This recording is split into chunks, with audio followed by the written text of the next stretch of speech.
तमाम को दिली मुबारकबाद कि अल्लाह ताला की ज़ात ने हमें ये मनसब 1 साल के लिए दिया है।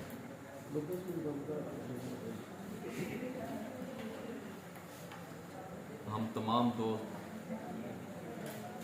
वकला की खिदमत के जज्बे के लिए आए हैं, चाहे मैं हूँ, चाहे सेक्रेटरी साहब हैं, फाइनेंस सेक्रेटरी साहब हैं, नायब सदर साहब हैं, लाइब्रेरी सेक्रेटरी साहब हैं, मेंबरान एग्जेक्टिव। इंशाअल्लाह हमने बतौर टीम काम करना है, बेहतर से बेहतर तरीके से सर्व करना है, अपने वकला भाइयों की खिदमत करनी है, वकला की फलाह बहबूद के लिए हमने काम करने हैं। हम सब दोस्त आपस में बराबर हैं। अल्लाह ताला की ज़ात ने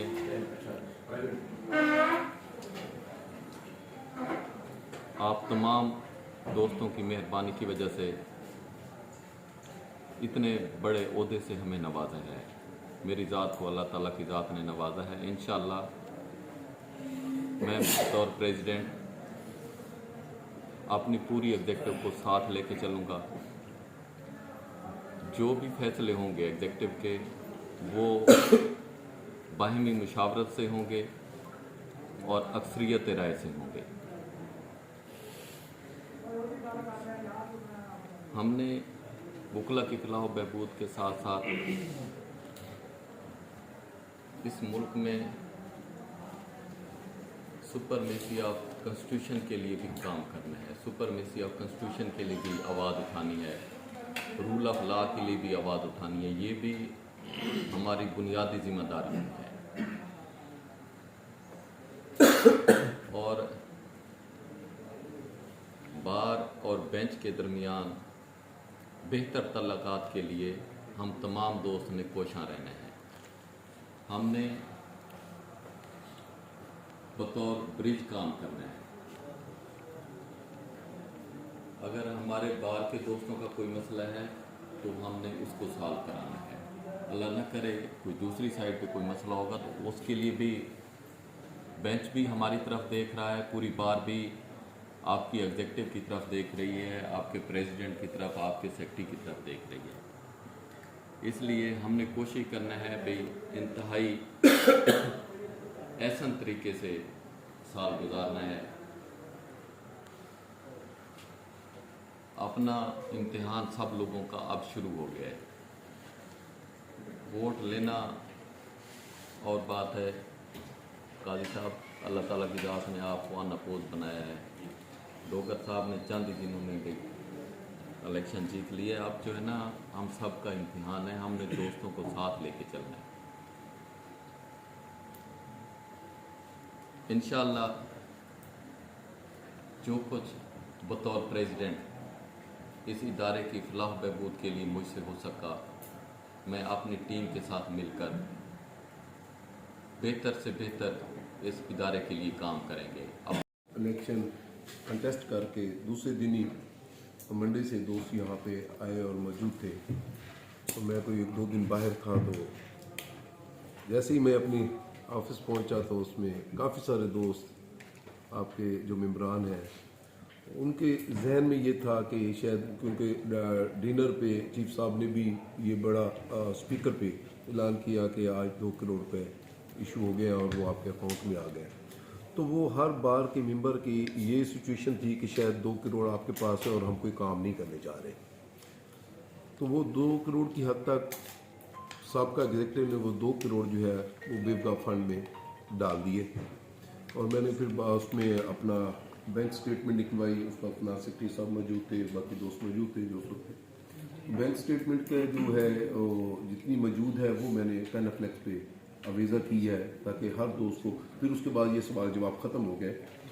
आपकी तनख्वाह जो है वो तकरीबन 15.5 लाख के लगभग है मुलाजमी की।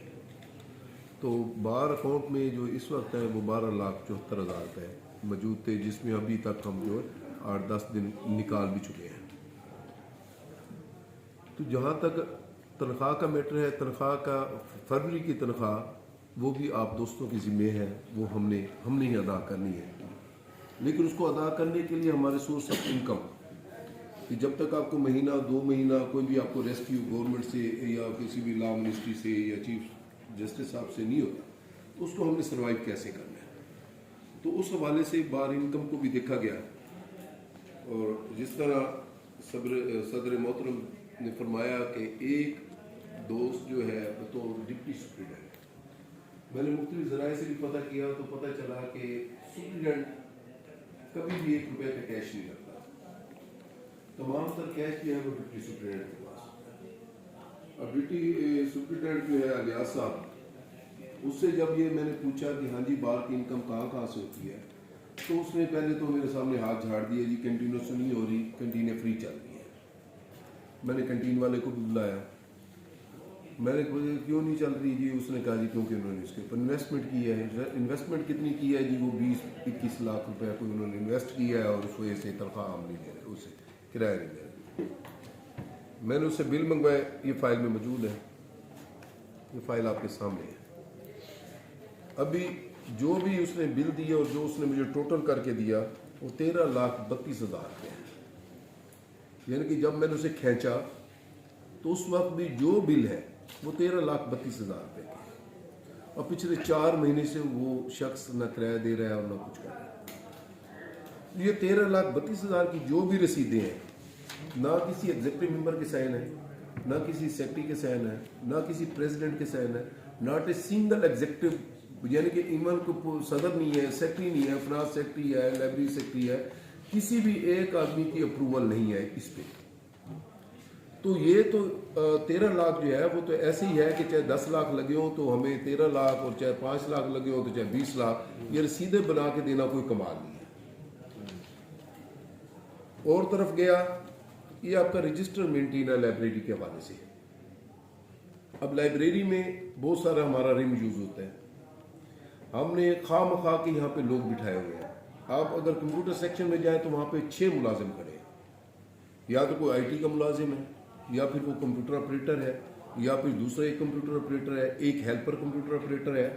तो सबकी तनख्वाह जो है वो हमने पे करनी है, जबकि उधर से आने वाली इनकम जो जनरेट होती है 4 रुपये फी पेज हमने जो वकला के लिए सहूलत रखी हुई है, तो वो पेज की जो आमदनी है, ये आपके अगर कोई दोस्त मुलायजा करना चाहता है, जो सदर साहब ने कहा कि चले कुछ भी हो, सदर सेक्रेटरी के भी प्रेशर में आ सकते हैं, लेकिन ये एक छोटा सा मैटर भी उसका नहीं है कि आप पूरे रजिस्टर में ये दोस्त मुलायजा कर सकते हैं। किसी जगह पे ये नहीं है कि आज इस महीने में हमारे कितने रिम गए, इस हद तक मौजूद है, उसमें कितनी आमदनी हुई, 1 रुपए की वसूली नहीं है।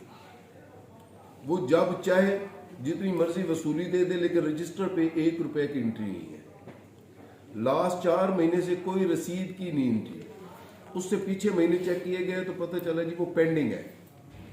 मैंने उससे बहुत सारे मामलात में रिकॉर्ड तलब किया, तो उसने कहा जी क्योंकि मेरे जिम्मे काम बहुत सारे होते हैं, मैंने ये करना होता है, मैंने वो करना होता है। तो मैंने कहा कि आप ड्यूटी स्टूडेंट हैं या ठेकेदार हैं, कि रंग कराना है आपने कराना है, तमीर करानी है आपने करानी है, पैसा है तो आपने कराना है, कि जो भी बाहर की मेंबरशिप का पैसा आता है उसकी इनकम और आउटगोइंग का कोई किसी को पता नहीं है।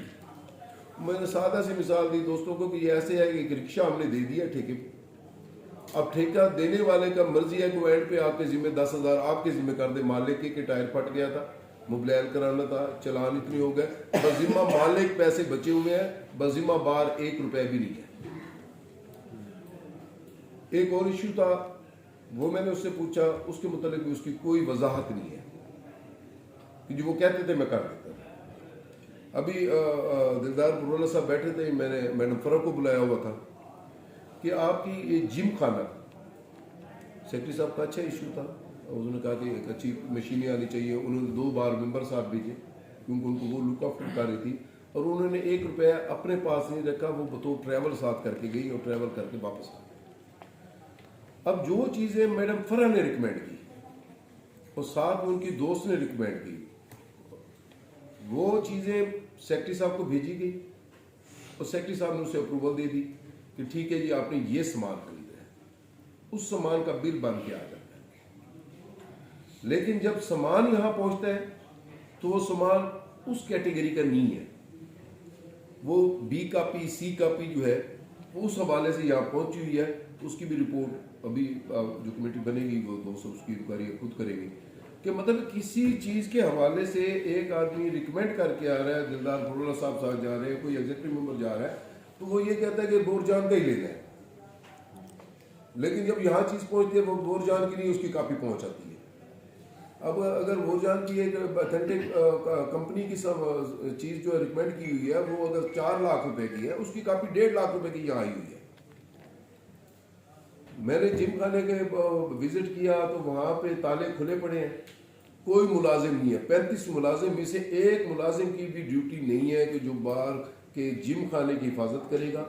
और 3 घंटे जिम खाना खुलता है तो उसकी जो सिक्योरिटी है, उसकी जो थेफ्ट के जो खदशात हैं, वहाँ पे आपका महंगा सामान मौजूद है, वहाँ पे कोई मौजूद नहीं है।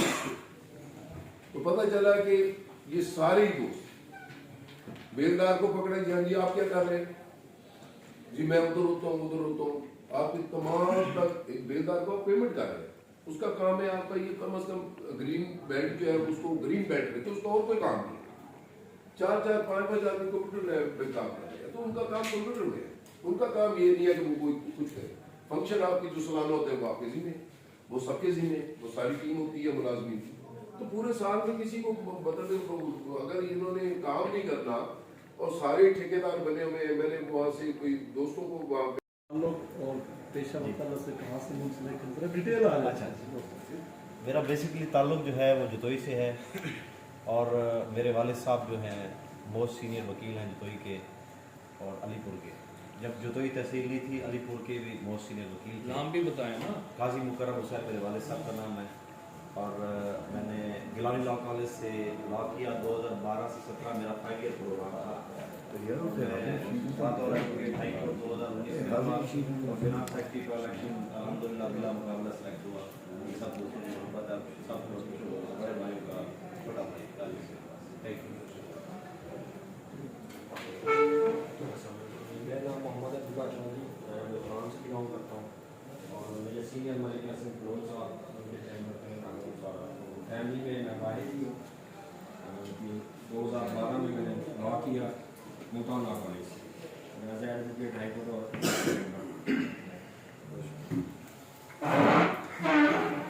मोहम्मद अफसर खान चांदिया एडवोकेट। मेरा बेसिकली ताल्लुक डिस्ट्रिक्ट मुजफ्फरनगर और सिटी मुजफ्फरनगर से है और ये लॉ हमने university law college Gilani law college से किया और ये सज्जाद साहब और हम 91 से जब एमरसन कॉलेज को हमने बोसनोट कॉलेज करते थे तो 4 साल हमने वहाँ गुजारे, फिर इधर आ गए। अभी पेशा वकालत मैं फुल टाइम जो है